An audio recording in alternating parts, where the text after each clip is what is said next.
A paz do Senhor Jesus. Eu sou o pastor Domingos Marcelos, da Igreja Batista em Vital Brasil. Estamos de volta para mais um encontro do nosso curso de discipulado. Eu gosto sempre de lembrar que esse curso usa como base o livro Deus Não Tem Netos, do pastor Domingos Jardim, da PIB Marília. E nós estamos na segunda parte do livro, que diz que o discipulado perpetua o avivamento para as próximas gerações. Vamos lá para mais um encontro? Este é o último capítulo do livro e o tema do capítulo 8 é: o discipulado garante a fé da próxima geração.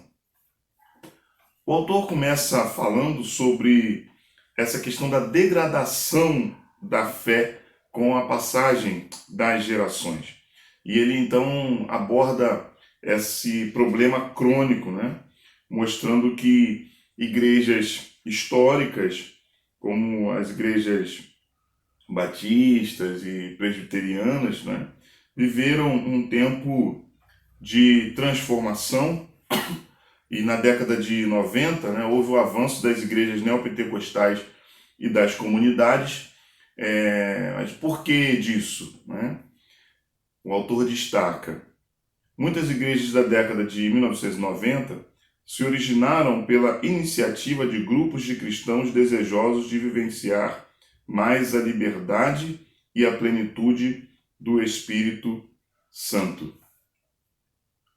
Claro que esse não é o problema, vivenciar, desejar mais da presença, da plenitude do Espírito Santo. Muito pelo contrário, isso é necessário. E com isso o autor destaca que houve um rejuvenescimento da igreja, a igreja teve um crescimento muito grande. A questão é que houve um desvio daquilo que era o real motivo dessa busca pelo Espírito Santo. E aí o que o autor vai destacar é que o desejo que havia movido a maioria dos cristãos a buscar mais o Espírito Santo parece agora ter sido substituído pela ambição de promover seus próprios impérios. O crescimento de algumas igrejas gerou uma mudança no coração da igreja, no coração da liderança, e algumas igrejas se transformaram em apenas lugares de grandes shows, espetáculos, mega igrejas, e perderam o foco da busca real pelo Espírito Santo.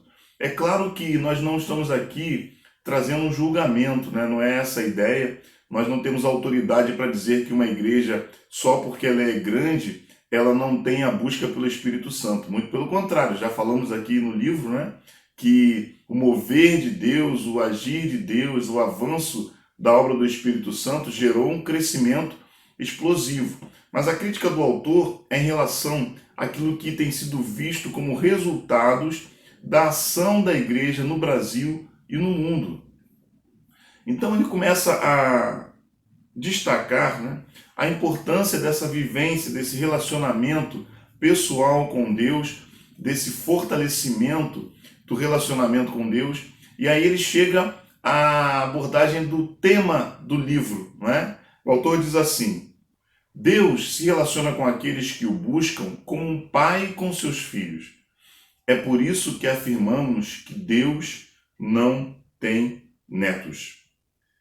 Viver a vida eclesiástica da igreja na plenitude do Espírito Santo não significa que vai haver a permanência da presença dessa plenitude do Espírito Santo.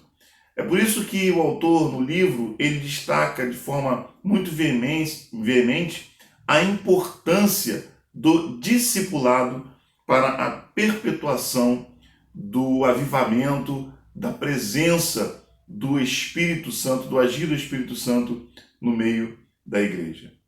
Sem discipulado não há perpetuação. Nossos filhos espirituais devem ser bem discipulados para que possam correr com a mesma visão, com a mesma disposição.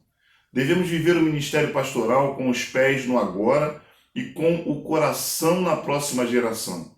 Se não quisermos ver os nossos filhos biológicos e os nossos filhos espirituais deixarem de viver com a visão e a missão da nossa corrida hoje. Perceba que a vida cristã, a vida da igreja, não pode ter um olhar apenas para o agora. Nós, como pastores e líderes, e a igreja como um todo, precisa desejar que o mover do Espírito Santo de Deus seja perpetuado. E isso só vai acontecer através do discipulado. A Bíblia está cheia de exemplos, né, nesse relacionamento entre pai e filho, né? Não só dos filhos naturais, mas dos filhos espirituais, daqueles que chegam. O autor vai destacando aqui o tratamento de Paulo com Timóteo, né, que ele tratava como um verdadeiro filho na fé, e isso precisa ser algo que é uma prioridade na vida da igreja. Nós não podemos permitir que os nossos filhos biológicos se percam também. É muito triste ver líderes espirituais, pastores, que ao longo da sua caminhada têm perdido seus filhos, têm visto aqueles que eles começaram a cuidar se afastando, e isso talvez seja um indício, algo que esteja mostrando que nós não estamos investindo realmente no discipulado, nem mesmo dentro da nossa casa. Isso precisa mudar, isso precisa ser ajustado.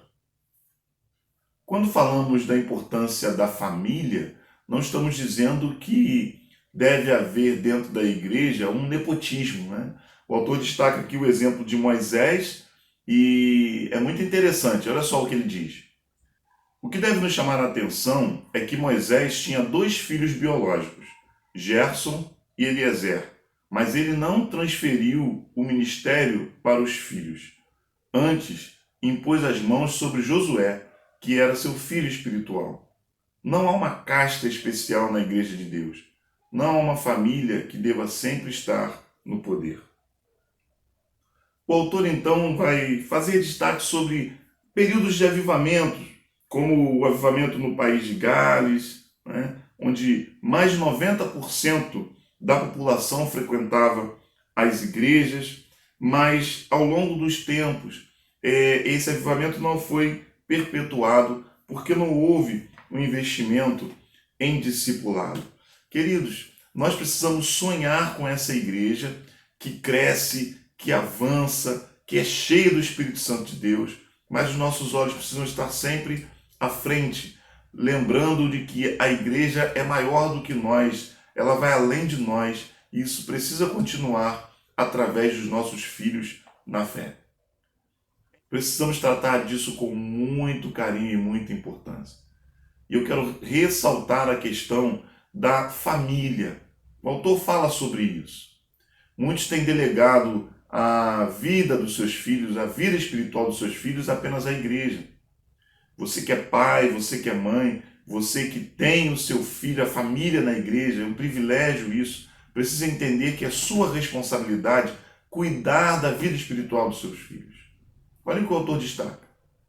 É importante ressaltar a responsabilidade dos pais biológicos em relação à educação cristã dos filhos pequenos. Tal responsabilidade não deve ser transferida para a igreja. O autor usa um exemplo muito interessante de que numa corrida de bastão, o momento mais difícil e crucial da corrida é a passagem do bastão. É o momento em que o outro vai dar continuidade à corrida. A igreja é como essa corrida de bastão. E nós, pastores e líderes, precisamos estar atentos a quem vai dar a continuidade à nossa corrida. Não é apenas na mensagem, não é apenas do púlpito, não é apenas no ensinamento formal que isso vai acontecer. A principal mudança, o principal ensino ocorre no dia a dia, no discipulado. Foi isso que Jesus fez, é isso que a palavra de Deus nos ensina, né?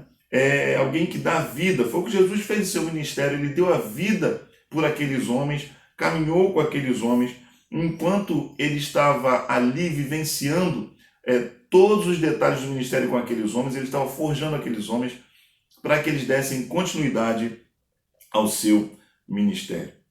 É muito importante nós estarmos atentos a essa necessidade de produzirmos discípulos na fé. Pessoas que sejam como nós.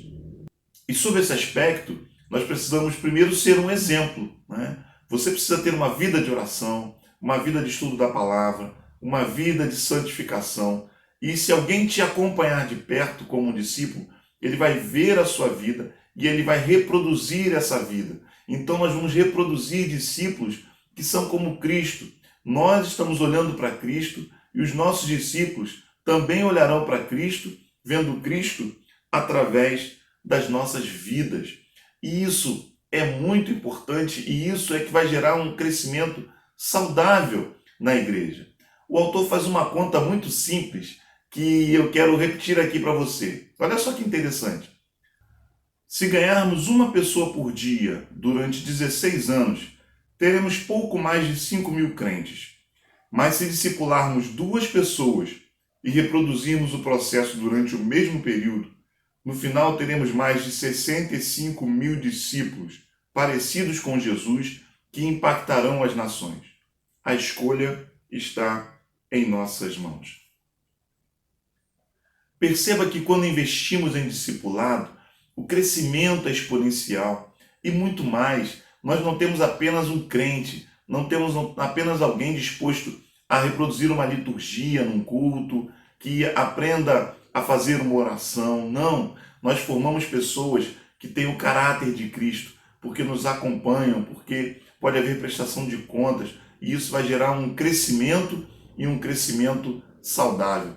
Pessoas que possuam o DNA, pessoas que tenham a vida alicerçada em Cristo. Olha o destaque do autor. Precisamos passar o ministério para um discípulo, filho, que tenha a mesma vida de oração que a nossa, que tenha a mesma vida devocional, a mesma visão, a mesma paixão pelas almas, o mesmo amor por Jesus, que tenha o mesmo coração e, sobretudo, que tenha o mesmo DNA espiritual. Como isso tem faltado nas igrejas. Como nós temos falhado como pastores. Eu mesmo me coloco nessa posição. Precisamos preparar os nossos sucessores. Precisamos preparar a nossa liderança de adolescentes, jovens, crianças. Precisamos investir, crendo que Deus os trata como filhos a cada um. Deus não tem netos, não é um filho de Deus que vai gerar um outro neto para Deus, não. Deus olha para cada um, Deus cuida de cada um, e é nossa responsabilidade amar, cuidar e preparar cada um para a realização da obra de Deus. Formar discípulos. Eu tenho sonhado com isso. Você tem sonhado com isso na sua igreja, no seu ministério? Você já tem preparado pessoas para estarem caminhando com você e no momento em que você precisar sair, talvez sendo direcionado para um outro ministério, hajam pessoas preparadas para que a obra do Senhor não pare e ela avance? Veja o destaque do autor ao final deste capítulo. Esforcemo-nos para que sejamos essa classe de discípulos. Esforcemo-nos para que sejamos o milagre que esta geração e as demais gerações precisam. Que sejamos os braços, as mãos, os olhos, a boca e o coração de Jesus neste mundo, para que Ele abrace as pessoas com doçura por meio de nós, para que Ele fale a verdade com autoridade por meio de nós e para que Ele ame incondicionalmente por meio de nós. Pessoas que vão olhar para nós e enxergar Cristo em nós, vão desejar viver essa mesma experiência. E isso fará com que haja o crescimento do reino de Deus. Nós precisamos sonhar com isso, queridos. Nós precisamos vibrar com isso. Nós precisamos trabalhar arduamente para que isso se torne uma realidade. Vamos às perguntas para fixar? Neste capítulo, usamos 2 expressões que demonstram a relevância deste livro: degradação da fé e Deus não tem netos, sendo a última mais importante. Explique o significado de cada uma e sua correlação. Quando o cristianismo que estamos vivendo se torna egoísta e irresponsável, como afirmamos neste capítulo?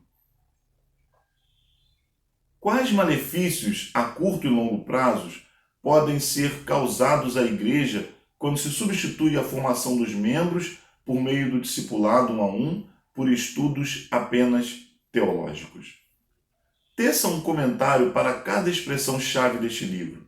discipulado um a um, oração, avivamento contínuo. Deus não tem netos. Estou muito feliz em poder chegar ao final desta aula.